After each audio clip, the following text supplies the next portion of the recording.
بسم اللہ الرحمن الرحیم السلام علیکم ورحمۃ اللہ۔ سہیل وڑائچ جو کہ آج کل فیلڈ مارشل آرمی چیف کے متعلق لکھے گئے آرٹیکلز کی وجہ سے زیر عتاب بطور صحافی، دیکھیں صحافی کی تو ذمہ داری ہوتی ہے، صحافی کا تو کام ہوتا ہے صحافت کرنا، اور جو بھی اس کے نالج میں معاملہ آتا ہے، خبر آتی ہے، بات آتی ہے، وہ اس کو رپورٹ کر دیتا ہے۔ ایک حد تک تو بات ٹھیک ہے کہ سہیل وڑائچ کی جانب سے جو کالم لکھے گئے ان کے اندر جو باتیں کہیں گئیں برسلز کے اندر وہ کی گئیں، اور اگر یہاں پر آؤٹ آف کانٹیکسٹ باتیں لی گئی ہیں اس میں تو سہیل وڑائچ کا قصور نہیں ہے۔ انہوں نے جو اپنے الفاظ لکھے، انہوں نے جو اپنی تحریر لکھی، وہ آج اس کو ڈیفینڈ کر رہے ہیں، آج اس کا دفاع کر رہے ہیں، آج اس کے متعلق بات کر رہے ہیں کہ میں نے کوئی ایسی غیر آئینی غیر قانونی بات نہیں کی، اور وہی بات کی جو وہاں پر میں نے سنی اس کو میں نے رپورٹ کر دیا۔ ایک رپورٹر کا، صحافی کا یہی کام ہوتا ہے۔ اب ان کی جانب سے ایک نیا آرٹیکل لکھنے کی تیاری ہو، یہ پچھلے تقریباً کوئی 10-15 سالوں کے اندر سہیل وڑائچ کے جو کالم ہے، آرٹیکل ہے مختلف گورنمنٹ کے متعلق، پہلے نواز شریف کے متعلق 2013 سے 18 انہوں نے پریڈکشن کر دی تھی کہ نواز شریف وزیر اعظم بن رہا ہے۔ یہ پریڈکشن بھی کیا کرنی ہے، اصل میں تو یہ نظام کی پول کھولنے کے مترادف ہے،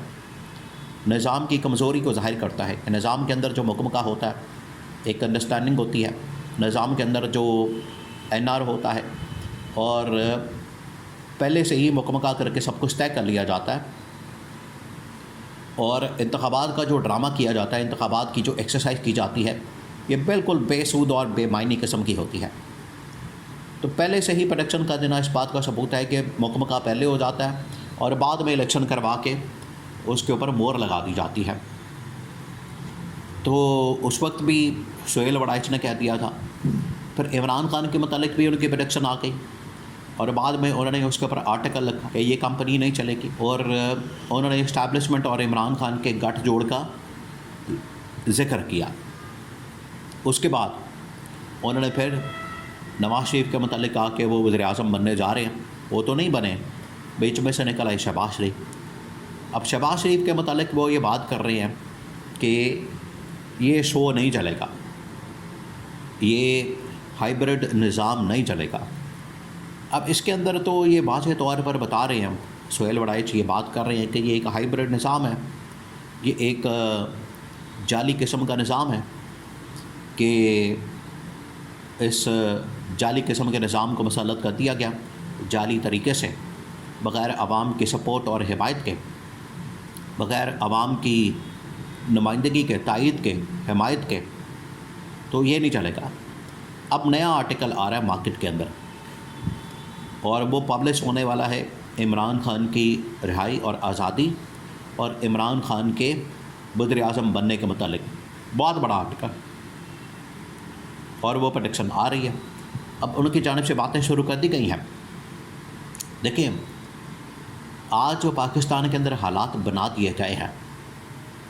آپ ذرا اس بات کو سمجھیں، اس نقطے کو آپ نے ذرا امیجن کرنا ہے 2 منٹوں کے لیے، آپ ذرا غور کریں۔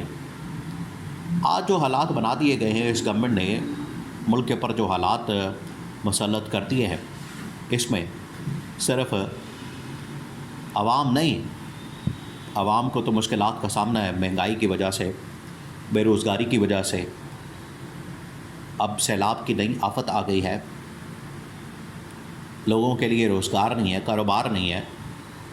پھر آٹا، بجلی مہنگی، سب کچھ ہے، پیٹرول مہنگا ہے، ڈالر مہنگا ہے۔ یہ وہ تمام فیکٹرز ہیں جس کی وجہ سے عوام متاثر ہوتے ہیں، لیکن اس کے ساتھ ساتھ تمام کے تمام سرکاری ملازمین، وکلاء، ڈاکٹر، انجینئر، پڑھے لکھے لوگ، لیبر، مزدور،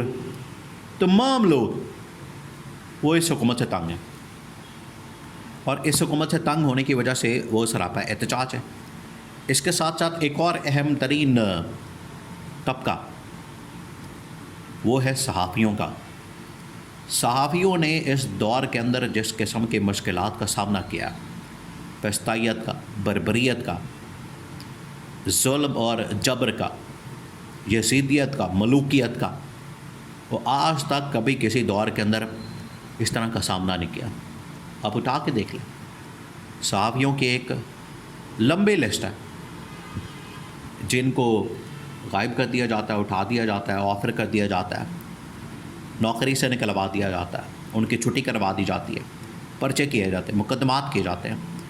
ایف آئی اے چھوڑ دی جاتی ہے، یہ تمام چیزیں کی جاتی ہیں۔ اب سہیل وڑائچ جب اس کا نشانہ بنے ہیں، سہیل وڑائچ کی طرف یہ آگ آئی ہے، آگ جب ان کے گھر کی طرف آتی ہے، یہ اب ان کے گھر کی طرف گئی ہے، تو اب سہیل وڑائچ کو احساس ہوا ہے، سہیل وڑائچ کو اندازہ ہوا ہے کہ یہ جو صحافیوں کو جس قسم کی فحشائیت کا سامنا کرنا پڑا ہے، انہیں بھی اسی قسم کے فحشائیت سے گزرنا پڑا ہے، اور ان کے خلاف سائبر کرائم کے، اس کے علاوہ پیکا لا کے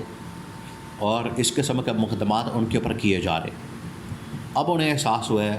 اب انہیں ریئلائز ہوا ہے، اب انہیں اس چیز کا اندازہ ہوا ہے کہ شریف خاندان کس قدر آمریت سے بھرا ہوا خاندان ہے، اور ہمیشہ جب بھی ان کے خلاف بات کی جاتی ہے، ان کے خلاف آواز اٹھائی جاتی ہے، تو انہوں نے آگے سے بجائے کہ تنقید کا سامنا کریں اور اس کو سامنے رکھتے ہوئے اپنی اصلاح کریں، انہوں نے ہمیشہ انتقامی کارروائی کر کے اس صحافی کی آواز کو دبانے کی کوشش کی ہے۔ یہ سہیل وڑائچ نے اپنے رپلائی کے اندر، reply to D G I S P R, جو انہوں نے رپلائی کیا ہے، اس رپلائی کے اندر انہوں نے یہ بات بتا دی ہے، اور انہوں نے بتا دیا ہے کہ میں اگلی پروڈکشن اب کرنے جا رہا ہوں اس حکومت کے متعلق، ہائیبرڈ نظام کے متعلق، کہ یہ ہائیبرڈ نظام زیادہ نہیں چل سکتا، یہ ہائیبرڈ نظام کے پاس اب زیادہ وقت نہیں ہے، یہ ہائیبرڈ نظام کے اب جانے کا وقت ہو گیا، یہ ہائیبرڈ نظام اب زیادہ دیر نہیں چل سکتا۔ جس طرح سے عمران خان کے متعلق کہا تھا کہ یہ کمپنی نہیں چلے گی، اسی طرح سے سہیل وڑائچ نے کہا ہے کہ یہ ہائیبرڈ نظام نہیں چلے گا۔ عمران خان کی رہائی اور آزادی اور ان کی گورنمنٹ اور ان کے دوبارہ وزیر اعظم بننے کے لیے پروڈکشن آ رہی ہے سہیل وڑائچ کی، اور یہ پروڈکشن اصل میں تو ہوتی ہے انفارمیشن، جو کہ اسٹیبلشمنٹ کی جانب سے ان کو فیڈ کی جاتی ہے، دی جاتی ہے، ان کو فراہم کی جاتی ہے، ان کے سامنے رکھی جاتی ہے، اس کے بعد اس کو لکھ کے ریٹن فارم کے اندر کالم کے شکل میں وہ پبلک کر دیتے ہیں۔ تو یہ پاکستانی قوم کے لیے بہت بڑی خوشخبری ہے کہ عمران خان کی نہ صرف رہائی اور آزادی ہونے جا رہی ہے، بلکہ بطور وزیر اعظم ان کی واپسی ہونے جا رہی ہے۔